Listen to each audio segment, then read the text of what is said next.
Shalom, shalom. Bienvenue mes frères et mes sœurs. Bienvenue sur Chris et la TV. Je suis Elsa Hodge. Je suis votre invitée de ce soir. Je vous reçois ici dans le nom de Jésus-Christ. Alors, je suis résidente à Oklahoma, aux États-Unis. Je suis la fille de Raphaël et Catherine Judge qui résident au Gabon. Mes parents sont gabonais, je suis gabonaise. Je suis mariée à mon époux Vincent depuis 20 ans. Nous avons célébré 20 ans de mariage il y a quelques jours, le 19 juin dernier. Donc, nous sommes les parents d'un garçon de 37 ans, c'est pas un garçon, un jeune homme de 37 ans, qui nous a rendus heureux grands-parents d'une jeune fille et d'un jeune garçon. Donc, je suis l'ITA de deux jeunes adultes aussi. Et je suis la maman de deux adolescentes de 17 ans et 14 ans.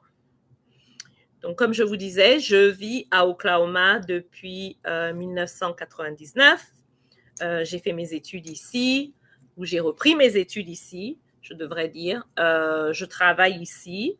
Donc, j'ai une petite vie vraiment simple à Oklahoma qui me plaît énormément. Et je suis membre d'une congrégation Wildwood Christian Church ici à Oklahoma City. Donc, je vous salue dans le nom de Jésus. Bienvenue. Le thème de ce soir est la prière. Nous sommes dans l'arc 2 du cours sur l'affermissement des nouveaux convertis. Mais ce message s'adresse aussi à toute personne qui ne connaît pas Christ, toute personne qui ne fait pas partie de la grande famille chrétienne et qui écouterait ce message, qui serait touché par ce message et qui poserait la question essentielle. Comment puis-je faire pour être sauvé? Comment est-ce que je peux faire pour être connecté à ce Dieu dont tu me parles ce soir? Donc voilà. Alors, pour commencer, nous allons prier. Et ensuite, nous allons nous lancer dans le vif du sujet. Seigneur, notre Dieu, notre Père, nous voulons te dire merci. Merci, Père, pour ton amour. Merci, Père, pour ta fidélité. Merci, Père, pour ta bonté. Merci, Père, pour ta grâce. Oh Dieu, nous te bénissons car toi seul es Dieu. Toi seul es roi. Toi seul es Seigneur. Toi seul es tout-puissant. Papa, nous te présentons ces moments afin que ces moments soient seulement pour ta gloire, afin que ces moments soient une opportunité, Seigneur, pour que ta parole aille jusqu'aux extrémités de la terre. Nous te bénissons, Père, parce que les paroles qui seront prononcées ce soir, nous avons la conviction, Seigneur, qu'elles toucheront des cœurs, qu'elles changeront des vies, qu'elles rempliront quelqu'un ce soir, Seigneur, de joie, d'espoir, parce que toi, Seigneur, tu as des plans merveilleux pour chacun de nous.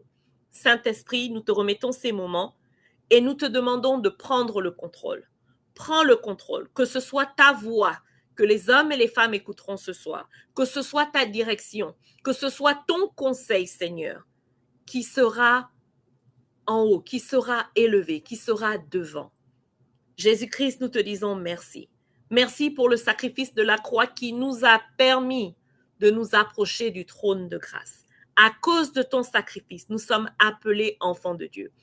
Tout homme et toute femme, Seigneur, qui reconnaissent que Jésus-Christ est le Fils du Dieu vivant, qu'il est mort pour nos péchés, qu'il a été crucifié, qu'il a été enterré et est ressuscité au 3e jour, peut être sauvé. Merci. Merci pour ton amour. Merci, Seigneur. Merci parce que tu as pensé à moi. Je te bénis, je te rends grâce, je te loue, je te glorifie, car je n'ai aucun autre Dieu que toi, Seigneur. C'est dans le nom de Jésus que nous avons prié. Et les fils et les filles de Dieu disent Amen. Amen. Alors la prière, pour commencer, j'aimerais vous dire que la prière est un moyen de communication. C'est un outil de communication qui nous permet de contacter le spirituel. Et le spirituel n'a rien d'effrayant, n'a rien de magique, n'a rien de mystérieux dans le sens où c'est quelque chose dont il faut avoir peur. Le spirituel dont nous sommes en train de parler, c'est le fait que Dieu, notre Père, Dieu est un esprit. Dieu est le Dieu créateur, il est le Père. Dieu est le Fils qui est né, qui a vécu, qui est mort, qui a ressuscité. Et Dieu est le Saint-Esprit, qui est l'Esprit du Dieu vivant, qui est à l'intérieur de chacun de nous. Et lorsque nous reconnaissons que Jésus-Christ est notre Seigneur, que Jésus-Christ est notre Sauveur, cet esprit, l'esprit du Dieu vivant, est activé au-dedans de nous et il commence à agir, il commence à nous transformer, il commence à faire de nous des enfants de Dieu, des enfants qui ont été créés à l'image de leur Père et maintenant qui marchent et qui se comportent selon ce que leur Père attend d'eux. Donc voilà, la prière, c'est ça. La prière, c'est notre moyen, le moyen que nous avons de communiquer avec Dieu. Nous allons lire le livre de Matthieu au verset 6, au chapitre 6, versets 6 à 15. Mais quand tu pries, entre dans ta chambre, ferme ta porte et prie ton Père qui est dans les lieux secrets. Et ton Père qui voit dans le secret te le rendra. En priant, ne multipliez pas les paroles vaines, comme les païens qui s'imaginent qu'à force de paroles, ils seront exaucés. Ne leur ressemblez pas, car votre Père sait de quoi vous avez besoin, avant que vous ne lui demandiez. Voici donc comment vous devez prier. Notre Père qui es aux cieux, que ton nom soit sanctifié, que ton règne vienne, que ta volonté soit faite sur la terre comme au ciel. Donne-nous aujourd'hui notre pain quotidien. Pardonne-nous nos offenses, comme nous pardonnons aussi à ceux qui nous ont offensés.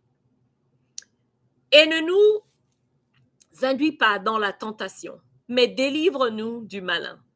Car c'est à toi qu'appartiennent, dans tous les siècles, le règne, la puissance et la gloire. Amen. Amen, amen, amen. Donc nous avons lu Matthieu au chapitre 6, du verset 6 au verset 13. Alors comme je vous disais tantôt, la prière, c'est un outil de communication que nous avons pour parler avec notre Dieu. En tant que créature de Dieu, nous avons été créés par Dieu. En tant que créature de Dieu, nous sommes à son image. Je vais vous donner un exemple. Chacun de nous est né d'un père et d'une mère. En tant qu'enfant de ces personnes-là, nous avons la nature, nous avons une partie de leur nature. Peut-être que c'est le teint que nous avons, le timbre de la voix, des caractéristiques intellectuelles que nous avons, la façon de marcher, la façon de nous comporter, les dons que nous avons dans le naturel. Par exemple, quelqu'un qui sait préparer, quelqu'un qui sait faire, qui sait planter, qui sait s'occuper des animaux. Ce sont des dons que nous obtenons en fonction du caractère de nos parents. De la même manière, nous avons aussi un caractère qui est en nous, que nous avons reçu de notre Créateur.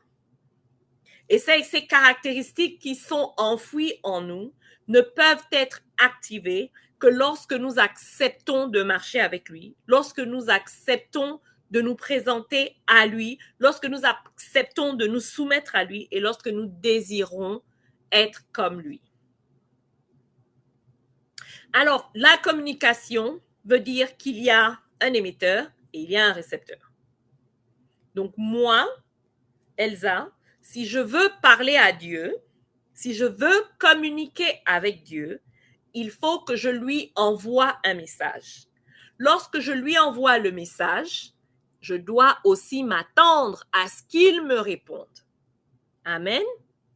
La manière avec laquelle Dieu me répondra n'est pas nécessairement de façon physique, c'est-à-dire que de la manière dont vous entendez ma voix maintenant, Dieu ne me répondra peut-être pas de façon audible, mais il me donnera des instructions que je ressentirai au-dedans de moi. Ce n'est pas seulement l'intellect, ce n'est pas seulement la connaissance que nous avons acquise à travers nos expériences, mais c'est beaucoup par rapport à celui qui vit au-dedans de nous. Rappelez-vous, je vous ai parlé de l'Esprit Saint. L'Esprit Saint qui vit au-dedans de nous, il me communique des informations. Donc, quelqu'un dira, oh, dans mon cœur, j'ai pensé, dans mon cœur, j'ai entendu, j'ai ressenti. Et c'est ainsi qu'on se déplace, c'est ainsi qu'on bouge en tant qu'enfant de Dieu. On ne fait pas seulement les choses parce que tout le monde est en train de les faire, mais nous marchons en fonction de ce qui est compatible avec les demandes de notre Père. D'ailleurs, notre Père nous a donné, il nous a laissé un autre outil comme référence. Par exemple, un peu comme un manuel. Il nous a laissé un manuel. C'est ce que nous, les chrétiens, nous appelons la Bible. Donc, la Bible est notre manuel qui nous dit exactement qui est notre Père, qui nous dit ce que notre Père attend de nous, qui nous dit comment nous devons nous comporter, qui nous dit quel est l'objectif final, que nous devons aller dans toutes les nations et faire des disciples, en les baptisant au nom du Seigneur Jésus-Christ, en les baptisant au nom du Père, du Fils et du Saint-Esprit. Nous avons une mission, nous avons un goal, un objectif. Notre objectif, c'est de plaire à Dieu. Notre objectif, c'est de pouvoir le représenter. D'aucuns disent, nous sommes des ambassadeurs de Christ. Quel est le rôle d'un ambassadeur? Le rôle d'un ambassadeur, c'est d'aller dans un pays étranger. Donc, nous étant sur terre, nous sommes dans un pays étranger. Nous ne sommes pas supposés rester sur terre éternellement. C'est pour ça que nous naissons et c'est pour ça que nous devons mourir. Parce que nous sommes ici pour un temps précis, pour une mission précise, et ensuite nous nous déplaçons, nous allons vers notre Père. Alors, quand nous sommes ici sur terre, pendant que nous sommes sur terre, nous avons l'obligation de nous comporter comme des enfants de Dieu. Mon frère, ma sœur, si tu es le fils de, disons, tu es le fils de Mbumba. Mbumba est ton père.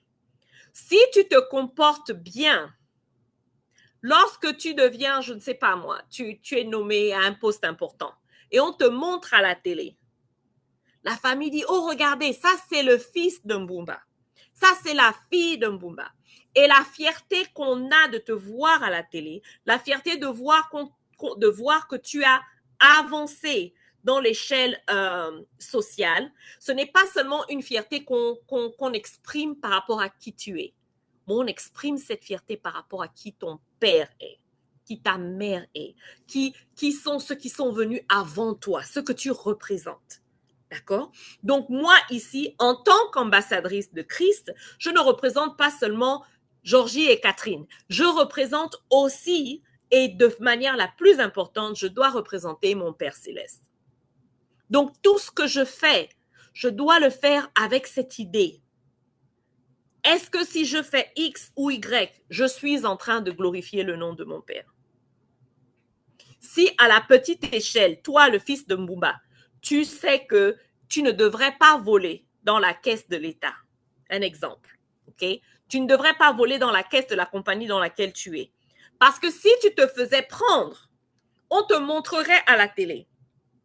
Les mêmes gens qui étaient contents de voir le fils de Mbumba avancer, exceller, seront aussi les mêmes personnes qui te verront et qui diront, mais ça c'est le fils de Mbumba? Ah, l'enfant là, c'est pas possible. Ah, vraiment, Mbumba, il a fait un mauvais travail. N'est-ce pas? Donc, notre objectif en tant qu'enfant de Dieu, c'est d'être des ambassadeurs. L'ambassadeur ne se représente pas lui-même. L'ambassadeur représente celui qui l'a envoyé. L'ambassadeur représente le gouvernement qui lui a donné une mission sur un territoire précis. Alors toi et moi, en tant qu'enfants de Dieu, nous avons la mission d'aller autour du monde, de rencontrer des gens et de leur parler de notre Dieu. Une des choses qu'on peut leur expliquer, c'est que nous parlons avec notre Dieu. Nous communiquons avec notre Dieu. Donc, nous sommes les émetteurs, notre Dieu est le récepteur. Et à certains moments, notre Dieu est l'émetteur, nous sommes les récepteurs. Il y a un langage, il y a une langue qui doit être utilisée lorsque nous parlons à notre Dieu. Nous ne pouvons pas nous présenter à Dieu de n'importe quelle manière et lui parler comme s'il n'était pas important.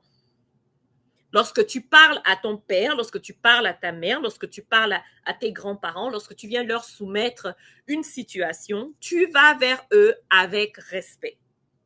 De la même manière, lorsque tu t'adresses à ton Père céleste, tu dois l'honorer. C'est pour cela d'ailleurs que lorsque nous regardons le passage que nous avons lu plus tôt, il dit, lorsque vous priez, vous devez dire, notre Père qui es aux cieux, que ton nom soit sanctifié. Ton nom est saint, ton nom est béni. J'élève ton nom au-dessus de toute chose. Je reconnais que toi, Dieu, mon Père, le créateur de toutes choses, le créateur de l'univers, tu as pensé à me créer moi et je veux te rendre grâce pour ça. Je veux te bénir.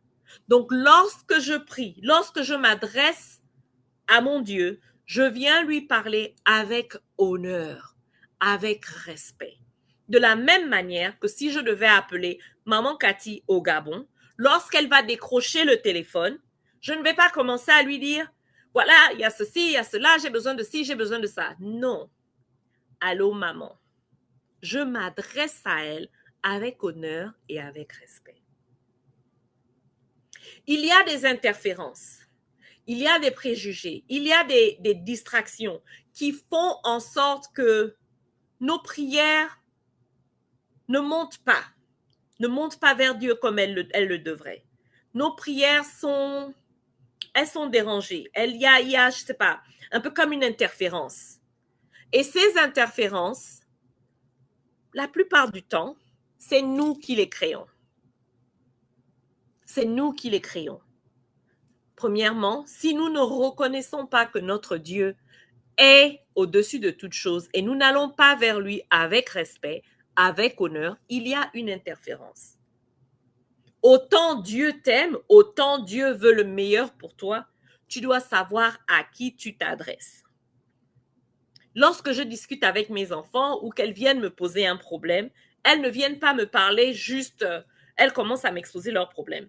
Elles doivent toujours commencer, quand elles s'adressent à moi, elles doivent toujours commencer à me dire « Maman ». Elles ne me disent pas « Hey », elles ne m'appellent pas « toi là », elles ne me disent pas « la femme là », elles ne me parlent pas alors qu'elles ont le dos tourné. Elles me parlent avec respect, avec humilité. Ce n'est pas à cause du pouvoir. Ce n'est pas à cause du fait que je suis leur mère sur terre, mais c'est à cause de l'éducation que je leur ai donnée. Je ne suis pas leur copine, je suis leur maman. Il y a une hiérarchie qui fait en sorte que lorsqu'elles viennent vers moi, elles peuvent me demander tout ce qu'elles veulent, mais elles doivent le faire d'une certaine manière. Donc toi et moi, lorsque nous allons vers Dieu, nous allons reconnaître d'abord, nous devons reconnaître, la Bible dit qu'il est. Dieu est. Et il est celui qui récompense ceux qui le cherchent. Ceux qui reconnaissent qu'il est Dieu. Ceux qui reconnaissent que sans lui, nous ne pouvons rien. Nous ne pouvons rien accomplir, nous ne pouvons rien décrocher. Nous sommes entre ses mains. Alors nous avons l'émetteur, le récepteur. Nous avons une langue particulière. Nous avons une façon de nous adresser à notre Dieu. En dépit des interférences qui peuvent être nos préjugés, les distractions, qui peuvent aussi être le péché. Le péché n'est tout autre que la désobéissance à la loi. C'est le péché.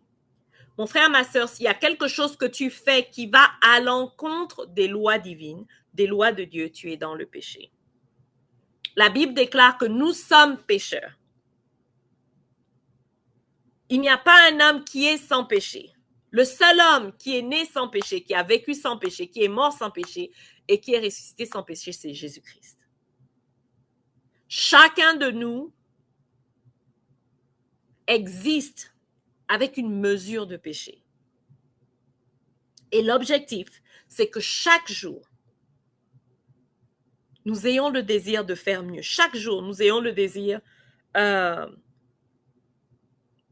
d'être de bons représentants, d'être à la hauteur de la tâche qui nous a été donnée. Et le retour, c'est la réponse de Dieu. Donc, il y a l'émetteur, le récepteur, il y a le langage, il y a la conversation, il y a les interférences, la distraction ou même le manque de foi, nous avons parlé de ça, et il y a le retour. Comme je vous l'ai dit tout à l'heure, la réponse de Dieu ne viendra pas seulement, ne viendra pas nécessairement de façon audible. Et des fois, même si elle vient de façon audible, Dieu peut utiliser quelqu'un d'autre pour nous donner la réponse dont nous avons besoin. C'est pour ça que nous devons rester dans la prière. La Bible déclare que nous devons prier sans cesse. La Bible nous dit aussi que nous ne savons pas comment prier, nous ne savons pas de quoi nous devons prier. Mais l'Esprit du Dieu vivant qui vit à l'intérieur de nous, cet esprit-là va intercéder pour nous et il va nous donner les mots que nous devons utiliser afin que nos prières puissent être élevées vers Dieu. De la même manière, l'esprit qui est à l'intérieur de moi parlera, disons, au frère Van et incitera le frère Van à prier pour moi sur un sujet qu'il ne connaît peut-être pas, mais il va prier pour moi, il va intercéder pour moi, il va être un intermédiaire entre Dieu et moi afin que je sois soutenu non seulement dans la prière, mais par rapport à une épreuve que je pourrais être en train de traverser. Et lorsque le Seigneur fait ça, lorsque le Seigneur permet que nous puissions intercéder les uns pour les autres pour des sujets bien spécifiques, il nous donne les réponses à nos prières. Mais il est important que je vous dise, la prière n'est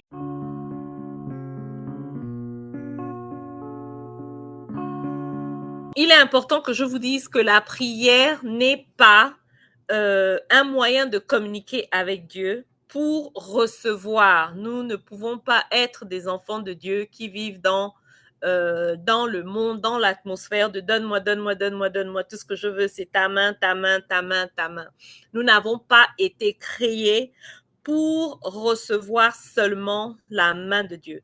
Nous avons été créés pour que nous puissions faire partie, être dans sa présence, pour que nous puissions voir sa face. Donc, la prière, par définition, est d'abord, elle est désignée par l'acte de prier, qui veut dire s'adresser à une divinité. Nous avons établi plutôt que la divinité ici, pour nous les chrétiens, c'est le Dieu, notre Créateur, Dieu le Père, Dieu le Fils, Dieu le Saint-Esprit. Et de demander à Dieu, de remercier Dieu, de méditer. Donc, lorsque nous sommes en prière, nous allons remarquer que la prière est le premier moyen que nous avons pour communiquer avec Dieu. La prière est une rencontre avec le Père, celui qui nous a créés, l'Esprit Saint qui vit en nous, et Jésus, notre Seigneur et Sauveur, qui est mort sur la croix afin que nous ayons accès, afin que nous soyons connectés avec le Père, afin que nous ayons une relation. Étant donné que nous sommes nés pécheurs, donc nous ne sommes pas nés avec la nature divine. Nous ne sommes pas nés avec le désir inné de faire la volonté de Dieu. Nous sommes nés de chair. Ça veut dire que, étant nés de chair, nous avons, tout à l'heure, nous avons parlé d'interférences. Nous avons des conflits, nous avons des soucis, nous avons des choses que nous voulons faire pour plaire à notre propre personne. Mais en tant qu'enfants de Dieu, nous ne pouvons pas seulement nous contenter de vivre pour faire plaisir à nous-mêmes. C'est ce qu'on appelle la chair dans la Bible. C'est se faire plaisir à soi-même, être égoïste. Nous avons été créés pour reconnaître que le Dieu créateur est au-dessus de nous. C'est lui qui doit recevoir toute la gloire en toutes choses, en tout temps. Donc, le moyen de communication que nous avons avec notre Père céleste, c'est la prière. D'autres définissent la prière comme une pratique spirituelle. Et spirituelle encore, c'est parce que ça va dans le domaine religieux, le domaine de la croyance. Donc, c'est une pratique spirituelle. Encore, le contraste entre la chair, n'est-ce pas, la chair et l'âme, la chair et l'esprit. Spirituel vient du mot esprit. Donc, la prière est une pratique spirituelle qui consiste à communiquer avec Dieu à travers la parole, à travers les pensées, à travers les chants, même à travers le silence. Le but de la prière est d'exprimer notre dévotion, de demander de l'aide, de remercier Dieu ou de méditer. Pourquoi prions-nous? La première raison, la raison principale pour laquelle nous devons prier, c'est parce que nous voulons communiquer avec Dieu. Nous prions parce que nous voulons communiquer avec Dieu. Nous ne prions pas parce que nous attendons que Dieu fasse quoi que ce soit. Dans le livre, le premier livre de Thessaloniciens, I think c'est au chapitre 5, il parle de prier sans cesse. Prier sans s'arrêter. Ce n'est pas nécessairement sans s'arrêter, mais sans se déconnecter de la prière. C'est-à-dire que lorsque nous prions, lorsque nous considérons la prière doit être au premier plan de tout ce que nous faisons. Et la prière, c'est une conversation. Donc, nous devons toujours être en conversation avec notre Créateur. Prier sans cesse ne veut pas dire qu'on ne dort pas, ne veut pas dire qu'on ne mange pas, qu'on ne regarde pas la télé, qu'on ne va pas au travail, qu'on ne se marie pas, qu'on ne s'occupe pas de nos enfants. Non. Prier sans cesse veut dire qu'en toutes circonstances, tout au long de la journée, nous devons parler à notre Dieu. La Bible nous dit aussi que notre Dieu se soucie de nous. Il sait déjà les besoins que nous avons, mais il veut que nous venions vers lui. Vous me demanderez, mais si votre Dieu sait que nous avons des besoins, pourquoi devons-nous lui demander? Mon frère, ma sœur, tu es un père de famille, tu es un grand frère, tu es un voisin.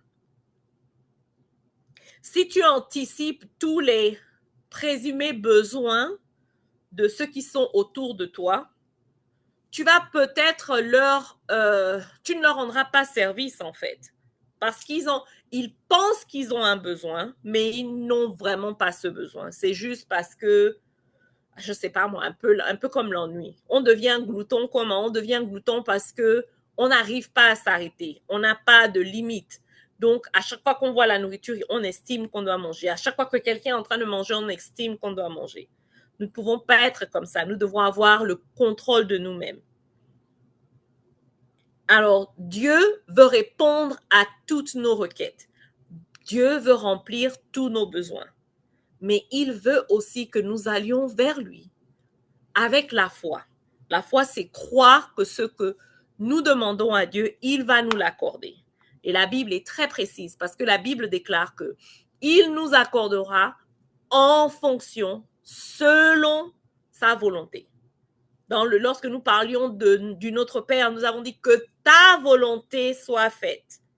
Pas ce que moi je veux. Pas ce qui me ferait plaisir. Parce que si je demande à Dieu, par exemple, je ne sais pas, je me rappelle, quand je priais à Dieu, je disais, Seigneur, je veux être maman, je veux être maman, je veux être maman. La première fois que j'ai demandé à Dieu de m'accorder la bénédiction, le privilège d'être maman, je devais peut-être avoir 19-20 ans. Si j'avais été mère à 19-20 ans, il y a beaucoup de choses qui ne seraient pas en place. À 19-20 ans, je n'étais pas stable. À 19-20 ans, je n'avais même pas les ressources pour m'occuper de moi-même. J'étais à 200% la responsabilité de mes parents. Donc, ça n'avait pas de sens, n'est-ce pas? Dieu connaissait ce désir. Dieu a mis ce désir en moi alors que je n'étais encore qu'une enfant. Mais ce n'est pas parce que j'ai ce désir que ce désir doit se manifester immédiatement. Ou que si je viens et je dis, Seigneur, je veux être maman à 19 ans et je n'ai aucune des conditions requises. Le mariage, le mari, notre propre foyer, je n'ai aucune des conditions requises et je dis, je veux juste être maman. Ce n'est pas raisonnable, n'est-ce pas? La Bible parle de nous sommes des parents, nous sommes de bons parents. Si nous qui sommes de bons parents, nous ne donnerions pas à nos enfants un serpent ou un poison parce qu'ils le demandent, combien même notre Père qui est dans les cieux, celui qui connaît la fin d'une chose avant même qu'elle ne commence, celui qui est rempli de sagesse, combien même lui, il est extrêmement bon. Mais sa bonté est définie par la connaissance qu'il a de la chose avant même que la question n'ait été posée. Vous, en tant que parent, vous avez par exemple, je ne sais pas, votre voisin, ma voisine a une piscine. Imaginez, j'ai un enfant de 2 ans. Mon enfant ne sait pas nager. Je n'ai pas de bouée. Et parce que mon enfant pleure, parce qu'elle veut aller chez les voisins dans la piscine, je dis OK, allons, je t'emmène et je la dépose. Et voilà, elle peut aller dans la piscine. Est-ce que c'est raisonnable? Ce n'est pas raisonnable. Ce n'est pas raisonnable. Alors notre Dieu est rempli de sagesse. Il est rempli de sagesse. Sa sagesse est illimitée, elle est infinie. Dieu sait ce dont nous avons besoin. Pas seulement ce que nous voulons, ce dont nous avons besoin. Le besoin a la priorité sur le désir. L'enfant veut aller à la piscine. Le besoin est peut-être qu'il soit rafraîchi, qu'il ait accès à un moment de plaisir dans l'eau. Alors, en tant que parent, je ne lui donnerai pas son désir, mais je lui accorderai son besoin.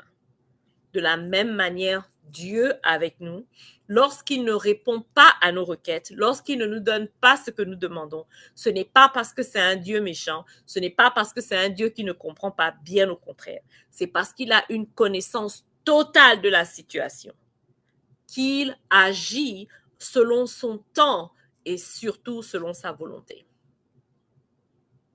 Donc, lorsque nous allons devant Dieu en prière, nous pratiquons une activité spirituelle qui consiste à communiquer avec lui. Et nous ne pouvons pas seulement aller devant Dieu parce que nous voulons quelque chose. Nous devons prendre le temps de le connaître. Pour vous qui êtes parents, lorsque vous découvrez que la femme est enceinte, même lorsque l'enfant est encore dans son sein, les médecins vous recommandent de parler à l'enfant parce que l'enfant au-dedans de vous vous entend. Du coup, quand l'enfant naît, on vous encourage à encore plus parler avec eux. Parlez, parlez, parlez. Lorsque vous parlez avec eux, ils vous reconnaissent, ils sont familiers avec vous, ils sont confortables avec vous. Imaginez si vous emmenez quelqu'un d'étranger, la personne a une voix assez rauque, elle a une voix assez puissante. Lorsque vous emmenez cet enfant en présence de cette personne, si c'est quelqu'un que l'enfant ne connaît pas, l'enfant ne réagira pas de façon positive. Même les enfants les plus adorables, les plus joyeux, auront de la réticence envers un étranger. Alors nous qui sommes enfants de Dieu, nous devons reconnaître qu'il est important, qu'il est crucial pour un chrétien de communiquer avec son Dieu. Nous devons parler avec lui. Lorsque nous parlons avec lui, oui, nous pouvons lui présenter nos requêtes, mais quand nous parlons avec Dieu, nous devons d'abord parler avec lui parce que nous voulons reconnaître qui il est. C'est pour ça qu'encore une fois, dans Matthieu 6 et aussi dans Luc, ça parle de notre Père. Lorsque tu t'adresses à ton papa, lorsque tu parles avec cette personne qui t'est proche, qui t'est intime, plus tu parles avec cette personne, plus tu es proche d'elle. Plus tu parles avec cette personne, plus tu la connais. Tu connais ses désirs, tu connais ses joies. Tu sais ce qui la met en colère, tu sais ce qui la frustre, tu sais ce qui l'excite, tu sais ce qui lui fait plaisir. C'est ainsi que nous devons nous comporter avec notre Dieu. Et nous parvenons à grandir dans cette relation que nous avons, que nous développons chaque jour avec notre Père à travers la prière. La prière est l'un des éléments qui nous permet de communiquer. Ça veut dire que lorsque nous prions Dieu, nous devons aussi prendre la peine d'écouter sa voix. Alors pour celui qui n'est pas sûr de comment identifier la voix de Dieu, pense à la voix de Dieu, ne pense pas seulement à la voix audible, mais pense à la voix qui est décrite dans sa parole. Lorsque tu lis la parole de Dieu, quelles sont les recommandations que cette parole te donne? Quels sont les interdits que cette parole te donne? Quelles sont les conditions que cette parole te donne? Je pense que l'un de nos passages préférés dans le groupe de prière avec le frère Van vient de, je crois que c'est 2 Chroniques 7-14. Si mon peuple qui est appelé par mon nom m'invoque. Donc la condition ici, c'est si. Afin que Dieu puisse entendre ma parole, afin qu'il puisse entendre ma prière, afin qu'il puisse répondre à ma prière, je dois d'abord reconnaître que je suis son enfant. Je dois m'humilier devant lui, la parole déclare. Je dois m'abaisser devant lui. Je dois me tourner de toutes ces choses que je fais qui ne le glorifient pas. La colère, l'envie, la jalousie, l'animosité envers les frères et les sœurs, le manque de pardon, l'égoïsme. Toutes ces choses-là sont ceux qui nous préviennent, ceux qui nous empêchent, des choses qui nous empêchent d'avoir nos prières, d'avoir une réponse à nos prières. Parce que lorsque nous allons devant notre Père, nous nous présentons à lui simplement parce que je veux obtenir. Mon voisin achète une nouvelle voiture, moi aussi je veux la nouvelle voiture. L'envie, la jalousie, la convoitise. Lorsque je vais devant Dieu et je dis Seigneur, moi aussi je veux. Pourquoi tu veux? C'est pas, ouais, parce que j'ai vu mon voisin l'a eu, c'est pas une bonne raison. Et ça t'éloigne de Dieu. Dieu veut que tu viennes en lui, que tu viennes vers lui, en esprit et en vérité. Que tu viennes en lui, sachant que lui qui est Dieu, il sait déjà toutes choses, il connaît la condition de ton cœur. Mais il veut que tu reconnaisses qu'il est Dieu. Donc, lorsque nous prions, l'objectif de la prière, ce n'est pas seulement de demander. Demander, ce n'est pas une relation avec quelqu'un. Si vous êtes en relation avec quelqu'un, messieurs, si vous êtes en train de courtiser une jeune dame et à chaque fois que vous la voyez, elle vous demande quelque chose. Elle a toujours un besoin. Ça va vous repousser. Ça va vous changer. Vous allez perdre l'intérêt. Mais si lorsque vous la contactez, elle veut savoir comment vous allez. Elle veut savoir un peu plus sur votre journée. Elle veut en savoir plus sur un projet que vous aviez commencé. Elle veut comprendre vos anxiétés. Elle veut vous encourager. Ça vous donne envie de parler beaucoup plus avec elle et ça vous donne envie de vouloir établir une relation encore plus solide avec elle. C'est la même chose avec un ami, c'est la même chose avec un frère.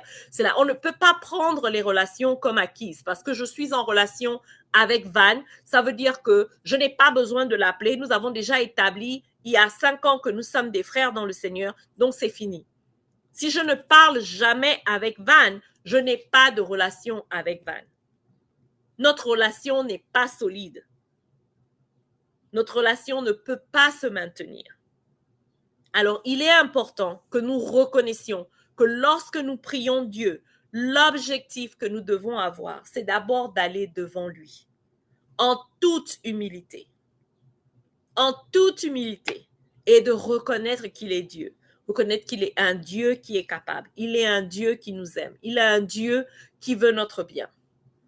Jérémie 29:11 déclare que Dieu connaît les plans qu'il a pour chacun de nous.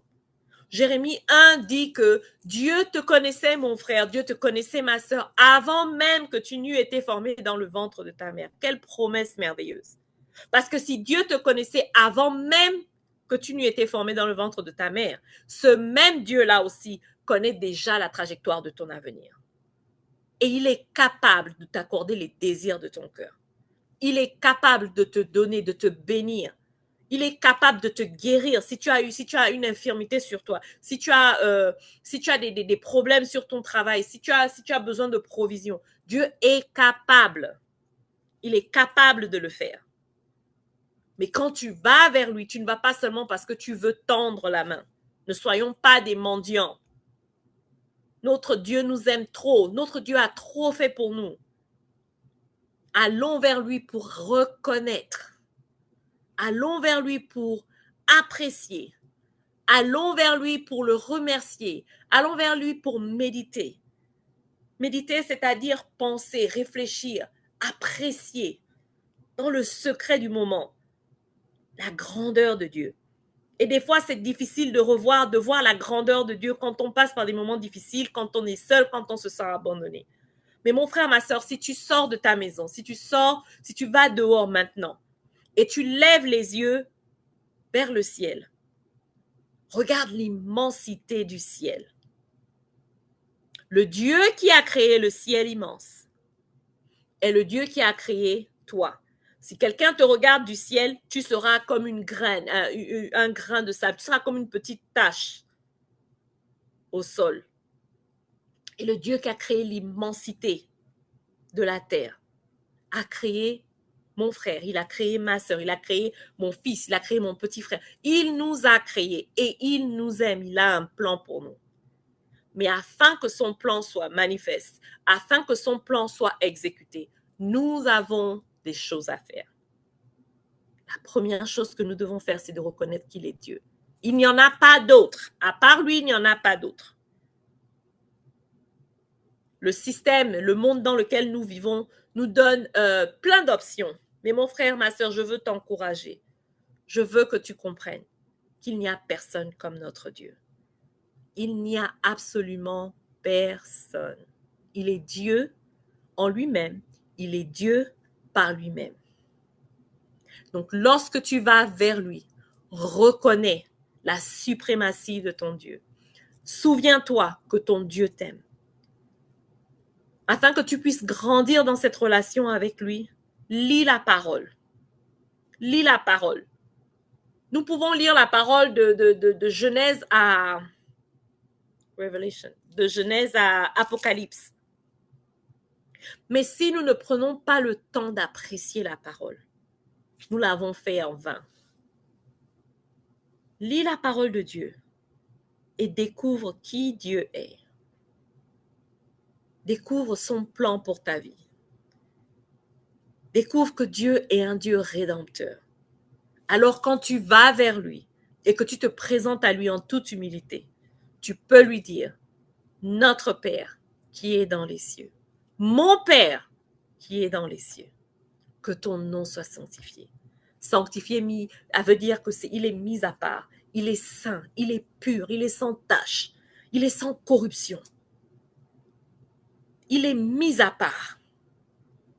Que ton règne vienne, que ta volonté soit faite sur la terre comme aux cieux. Ce qui est décidé dans les cieux, là où Dieu vit, peut s'accomplir sur la terre si je fais confiance à Dieu. Merci Seigneur pour le pain. Merci Seigneur parce que c'est toi qui permets que j'ai de quoi manger. Je n'ai peut-être pas un repas, entrée, salade, dessert, mais j'ai pu faire un sandwich. Même le pain à la boîte sardine, comme on dit. Même le café misère. Dieu est bon, même dans ces circonstances-là. Et il nous dit, pardonne-nous nos offenses.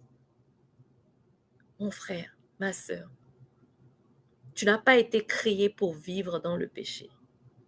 Prie, demande à Dieu, communique avec Dieu et dis-lui, Seigneur, je souffre, je suis dans une situation où j'ai du mal à dire la vérité. Seigneur, aide-moi. Je souffre, j'ai du mal à dire la vérité. C'est vrai qu'on veut parler, les êtres humains ont tendance à penser qu'il y a des péchés qui sont beaucoup plus grands que d'autres. Mais un péché, c'est un péché. Mon frère, ma soeur, si tu luttes avec le mensonge, Dieu peut t'aider. Dieu peut te libérer. Parce qu'à chaque fois que tu mens, tu ne te sens pas dans la joie. À chaque fois que tu mens, tu ne te sens pas confortable parce que tu sais que ce que tu as dit n'est pas la vérité. Et si les gens venaient à le découvrir, alors va vers ton Père. Ce n'est pas seulement pour lui dire, Seigneur, donne-moi la voiture. Seigneur, donne-moi le mari. Seigneur, donne-moi les enfants. Donne-moi la maison. Mais demande-lui de transformer ton cœur. Saint-Esprit, tu es à l'intérieur de moi. Je veux voir le fruit de l'Esprit qui est la manifestation de ce qui est à l'intérieur de moi, ce pourquoi j'ai été créé. Et nous pouvons avoir plus de détails sur le fruit de l'Esprit qui se trouve dans, je pense que c'est Galates au chapitre 5. Galates 5, peut-être au verset 22. Mais ça parle des fruits, ça parle des caractéristiques d'un enfant de Dieu. Un enfant de Dieu marche dans l'intégrité. Ce n'est pas parce que tout le monde le fait que toi aussi tu dois le faire. Tu dois être distingué, tu dois être sanctifié, tu dois être mis à part, mon frère, ma soeur. Ta prière ne peut pas être comme la prière des autres. Je ne l'ai peut-être pas mentionné, mais la prière n'est pas seulement appropriée, n'est pas seulement la propriété du chrétien. Toutes les religions ont la prière. La différence entre ma religion, entre moi qui suis fille du Dieu vivant, entre moi qui suis Jésus-Christ comme mon roi et mon sauveur, c'est que j'ai de l'espoir. Je suis convaincue, j'ai la foi que Dieu est vivant, que Dieu m'entend, que Dieu m'aime, qu'il a envoyé son Fils unique pour me donner la vie. Et à cause de cela, je suis convaincue que chacune de mes prières qui est prononcée selon ses concepts, selon ses préceptes, selon son désir, elles seront accomplies. Elles vont se manifester. Mais je dois faire confiance à mon Dieu. Alors, mes chers frères, je veux vous rappeler que la prière est importante. La prière est importante parce que sans la prière, nous ne communiquons pas avec Dieu. Elle est primordiale. Je peux lire la Bible tous les jours. Je peux lire la Bible de lundi à lundi, du matin au soir, sans m'arrêter. Mais si je ne prie pas, tout ce que j'obtiens, c'est de l'information. Si je ne vais pas devant Dieu, je n'utilise pas la lampe qu'est la Bible pour que je puisse voir les choses en moi qui ne glorifient pas Dieu. Pour que cette parole que j'ai reçue, cette parole que j'ai lue puisse me transformer. Si je lis la Bible juste pour la lire comme un livre d'histoire, il n'y aura aucune transformation, il n'y aura aucun salut, il n'y aura aucune guérison, il n'y aura aucune manifestation.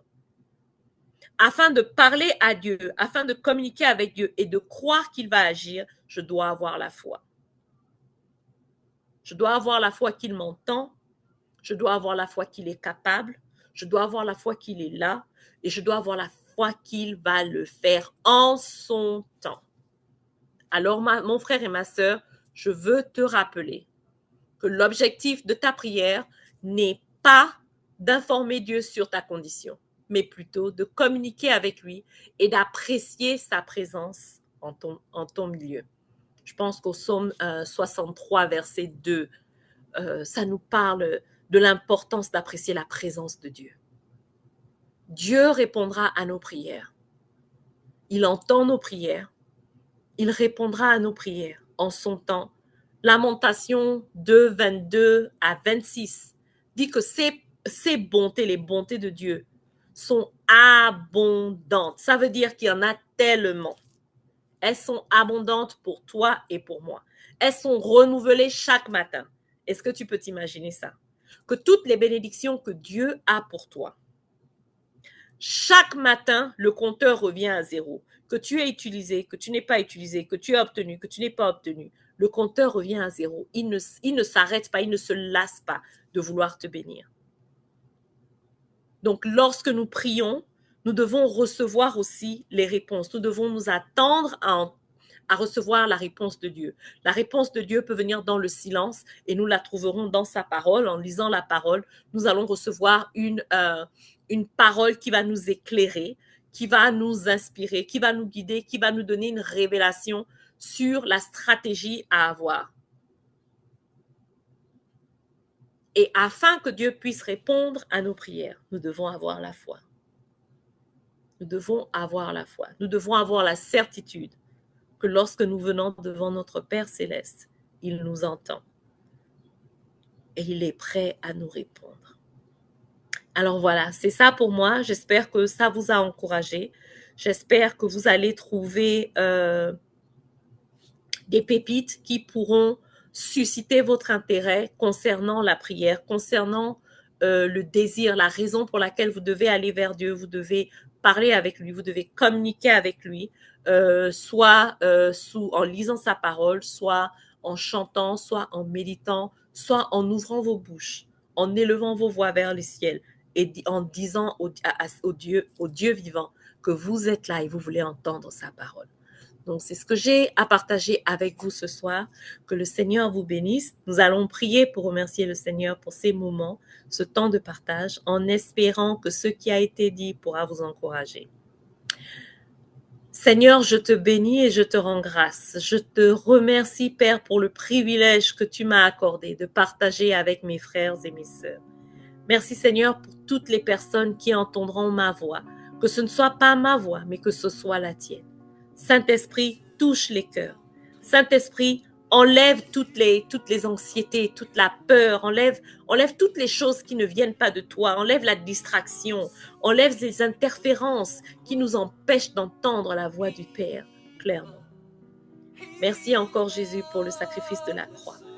Merci parce qu'avec cette parole, avec ce partage, quelqu'un sera guéri, ils seront guéris dans leur chair, Seigneur. Nous nous attendons à recevoir des messages, à recevoir des témoignages, Seigneur, de ce que tu as fait dans la vie de quelqu'un, de comment tu les as libérés de l'anxiété, de la peur, de ce sentiment de ne pas être adéquat, de ne pas mériter de venir vers toi, Seigneur. Saint-Esprit, touche les cœurs.